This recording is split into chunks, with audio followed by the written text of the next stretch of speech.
I didn't plan on telling you this story today. Honestly, it's still hard sometimes. But if you're watching this and you feel broken, like you failed, like you're drowning, I want you to know you're not alone. This is how God met me in the wreckage of divorce. He rebuilt, rebuilt my life, my family, my bond, and my purpose. I'm going to give you a brief video here. If you haven't subscribed yet, subscribe. Join me. There's so much stuff in here that I'm just giving you so that you can get better faster. I want to be able to empower. I want to rebuild and deploy 1 million men into the world, not just for their life, but to impact the generation next to them, behind them, their children, right?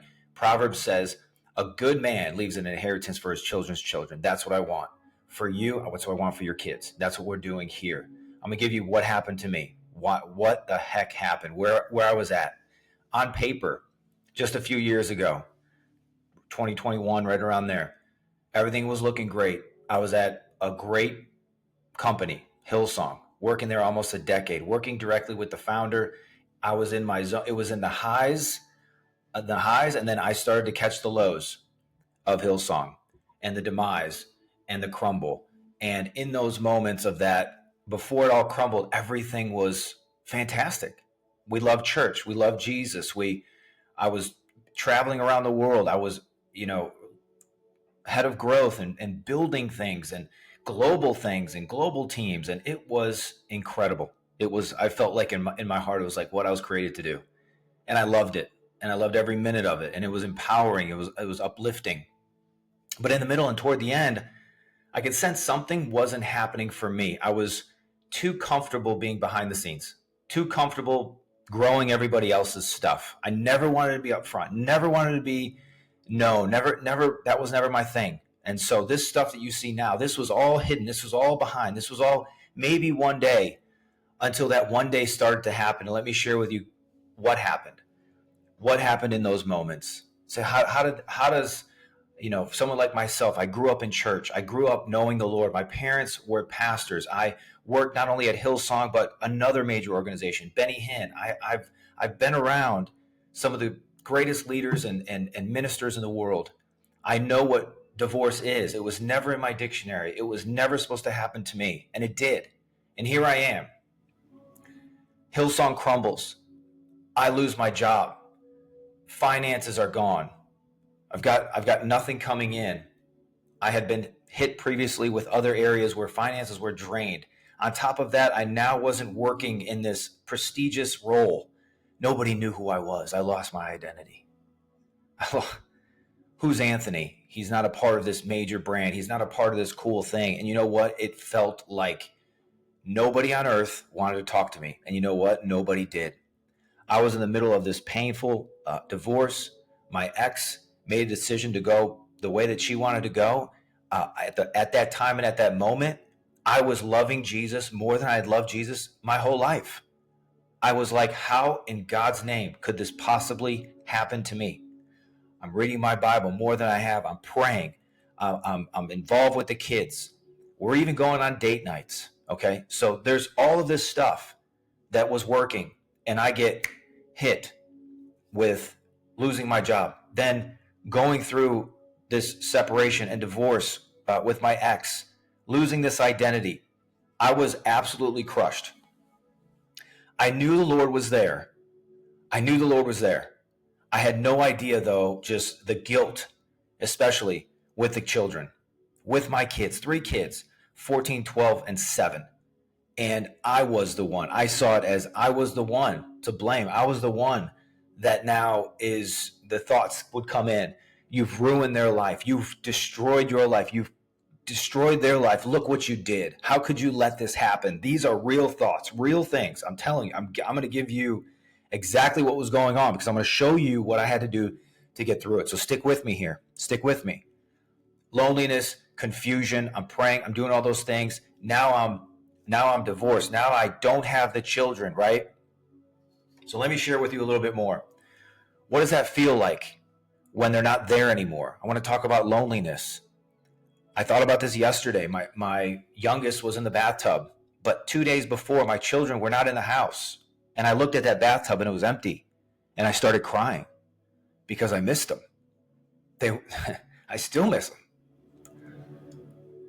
And when you first start out, the loneliness is even worse because you've got all these thoughts of what you did and why they're not there, and you know, how could you let this happen, and this and that. And so the silence felt loud. The silence felt loud. And I had to ask myself this question. I ask you this question. If you're there, listen carefully.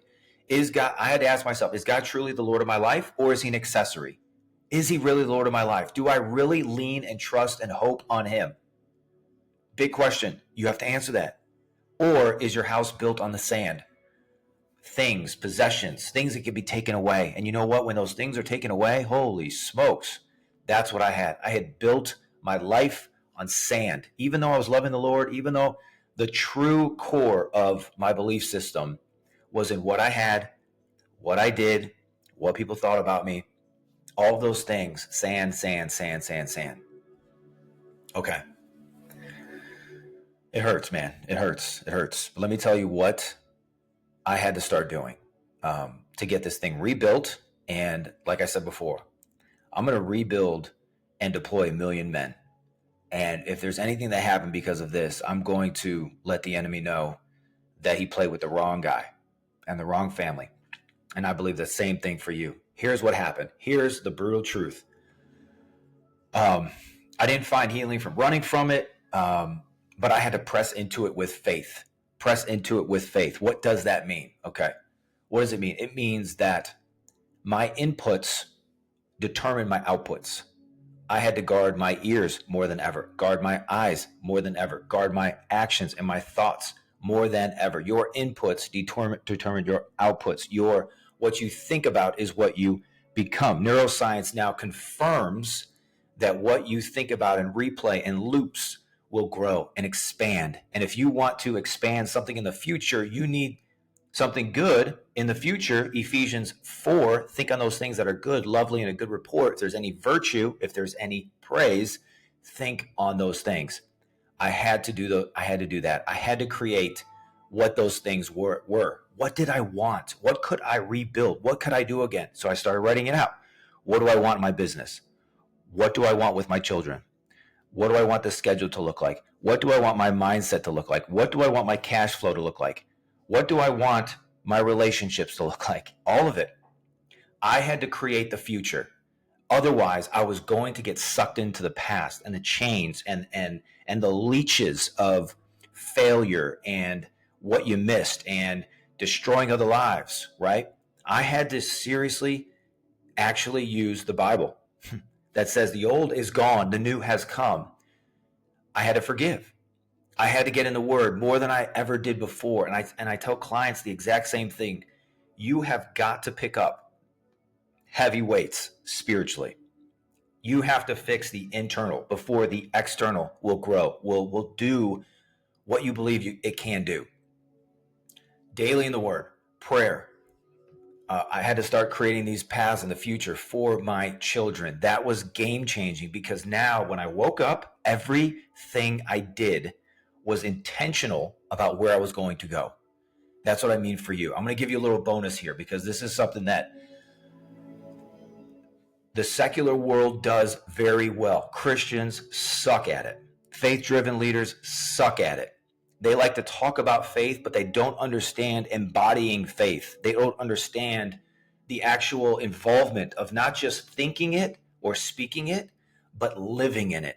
What do I mean by that? I call them faith films. There's another video you can watch about faith films. What are faith films? Faith films are you creating the story of your future of faith. What does faith look like? What does it sound like? What do you talk like? Who are you around? What do you feel in that situation? I said, I want to have, $100,000 a month cash flow revenue monthly. Great. What do I feel like when I do that? What do I need to do in my daily actions?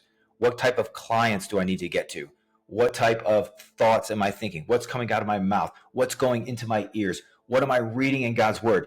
You must then, I switch gears, faith films for my children. What do I want my children to be thinking? What do I want that in the house?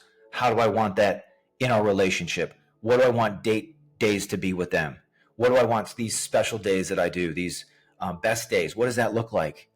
What am I doing as a dad? What does my schedule look like?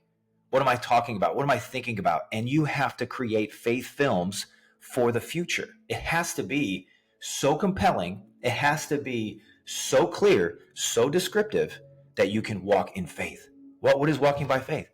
Faith is the substance of things hoped for. It's the evidence of things not seen. These are things not seen. What the scriptures talk about, they're not seen yet. And it's so easy to replay trash. It's so easy to replay the garbage on your phone. It's easy.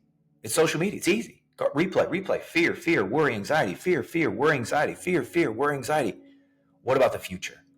And so as you watch this, divorced dads, you're watching this because we're going to create the future for you. We're going to create where you're going. I'll give you a story. And if you ride motorcycles, you'll get this, especially. When I was first riding a motorcycle, you have to learn, right? I had a Ducati, I had a Monster. It was an older one, but I loved it. I just love the sound of Ducati Monsters. I just think they are just the sexiest motorcycle, especially for the sound. And so I'm on this thing, but I don't know how to ride it. I actually bought the motorcycle and I didn't know how to ride it. I had the guy drive it to my house because I didn't know how to ride. But as I began learning to ride by myself, I'm reading books, learning. One of the things, and the key thing I never forget, and this is for you, this is exactly where your life is. When you make a turn on a motorcycle, you have got to look where you're going. If you do not look where you're going, you will crash and you can potentially die.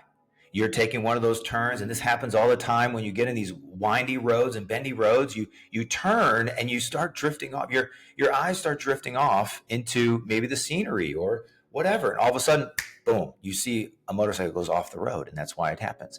Your life is the same way. What you focus on, what you look at is where you're going. You look at the past, you're going to go back there. You're going to relive that. You look in the future, that's where you're going. That's what you're building. That's what you're doing. That's what I want you to do. Where you ride that bike is where you're going to go. Okay, let me close with this. Last thing. You've got to realize that your transformation isn't just for you. Yes, it's going to transform your life, but it's about your children. It's about your family. And it's about the Lord working through you, giving him glory. You're a vessel, you're forgiven, and you can get up and get going again. And I'm here as proof, living proof. I never imagined in my life that I would be able to have the opportunity to create revenue like I'm creating. I never imagined in my life that I would be able to do the things with my children, that I would think the thoughts that I would have, that I would be able to help and empower others. I never imagined that. I was coaching people that weren't divorced, but then I started to realize half of the people that I was working with were divorced. And I said, okay, let's help them. Let's get them not just making tons of money, but let's get them that they're balanced at home. They're superhero dads. They're dominating dad life, and they're not burning out or going insane. They are doing everything they're called to do. They're focused. They know where they're going. They're accountable. They have systems, and they're looking at the transformation. And so when that started to happen, I also started to look, of the future, of where I was going and what I was building. And I want to give you that little testimony today. I know it's longer than I probably imagined, but I want to give you this. If you're in the middle of the storm, all right, if you're in it or you've been through it and you just keep looking back at the past, there's a lot of things that I do that aren't normal, but I tell you they work and they're biblical. And I can tell you exactly how to get through them, that you grow through this. You don't go through it, you grow through it, and you become who you were called to become, and your children see a miracle. A miracle. I want you to make more money than you ever had. I want you to be the superhero dad, dominate dad life, and I want you to give glory to God as you do it. Grow through it. Your story doesn't end with divorce. It starts. It's a new chapter. You need to hear that. It's a new chapter. This is not just, here I am, let's see how this works. I'll go through therapy and I'll meditate. Nope. You have a path the enemy does not want you on. John 10:10, the enemy comes to steal, kill, and destroy or distract.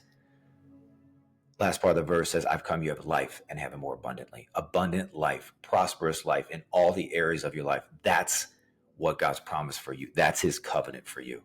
And I know you know it, and I know you feel like it's not there for you yet, that's where you're going. That's what I'm helping you do. Okay. So last thing, if you want to, first of all, if you haven't subscribed, subscribe and share. If you're looking for this now, you need help now. There's a couple people I'm going to work with. If you're qualified, if you get through, I will work one-on-one only with a few people. If that's you, if you feel like this is your season to do something and you're tired of doing it on your own, okay, you're wore out, you can't balance, you can't do revenue, you can't do this, send me a message, book a call, and let's start putting you on this transformation process, because you're going to grow through it.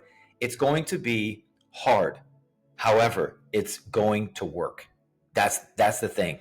That's the thing. It's going to work. It's hard and it's going to work. So let me know. Drop a message, drop a comment, whatever you can. God bless you. I'm praying with you, praying for you. Let me know in the comments what you got for me. God bless you.